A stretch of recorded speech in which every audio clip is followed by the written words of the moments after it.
చేనేత కళాకారులకు చేనేత వర్గాలకు అందరికీ జాతీయ చేనేత దినోత్సవ శుభాకాంక్షలు తెలియజేస్తూ మరి 2015లో కేంద్ర ప్రభుత్వము జాతీయ చేనేత దినోత్సవం ఏర్పాటు చేయడం జరిగింది. దానికి మరి చేనేత కళాకారులందరూ చేనేత వృత్తి మీద ఆధారపడ్డ వాళ్ళందరూ ఒక పండుగ దినంగా భావించి కార్యక్రమం నిర్వహిస్తున్నారు.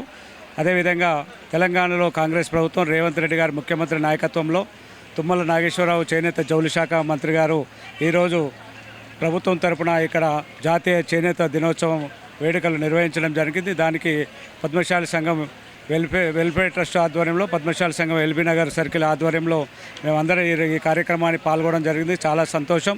చేనేత కళాకారులను ప్రోత్సహించే విధంగా ప్రతి ఒక్కరూ వారానికి 2 రోజులు చేనేత వస్త్రాలు వాడాలని చెప్పి మంత్రి గారు అయితేనేమి సీతక్క గారు అయితేనేమి పిలుపునియడం జరిగింది.